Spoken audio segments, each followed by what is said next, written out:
అందరికీ జై గురు. ప్రపంచంలో రెండు రకాల భక్తులు ఉంటారు.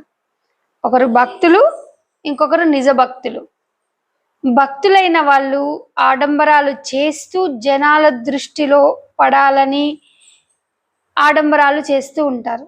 మరి నిజ భక్తుడు భగవంతుణ్ణి అన్వేషిస్తూ భగవంతుడు ఎలా ఉంటాడు అని ఆలోచన చేస్తూ భగవంతుణ్ణి పొంది ఉన్న వాళ్ళు ఎలా ఉంటారంటే భగవంతుని దృష్టిలో ఉంటారు. భగవంతుని దృష్టిలో ఉన్నవారు కేవలం నిజ భక్తులే.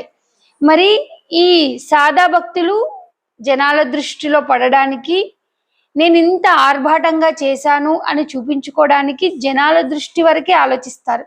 కానీ నిజ భక్తుడు నిత్యము పరమాత్మని అంటే భగవంతుణ్ణి అన్వేషణ చేస్తూ అంతరంగమందు అనుభూతి చెందినప్పుడు ఆ పరమాత్మ యొక్క దృష్టిలో మనం ఉంటాం కాబట్టి ఆ పరమాత్మ యొక్క అనుభూతి మనకు కలుగుతుంది.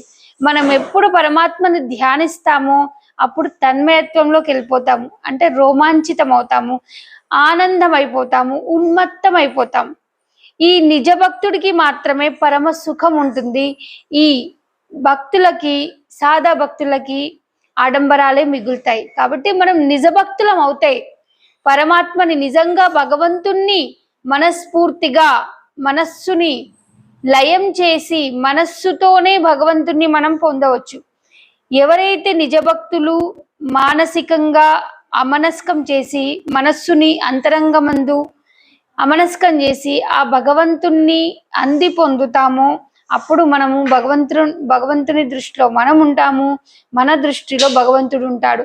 మొదటగా మన దృష్టిలో భగవంతుడు ఉంటే భగవంతుని దృష్టిలో మనం తప్పకుండా ఉంటాము. కాబట్టి భగవంతుని అన్వేషణ చేసే ప్రతి సాధకుడు నిత్యం భగవంతుణ్ణి ఆరాధిస్తూనే ఉండాలి, మనసా వాచా కర్మణ. అందరికీ జై గురు. సర్వేజన సుఖినో భవంతు.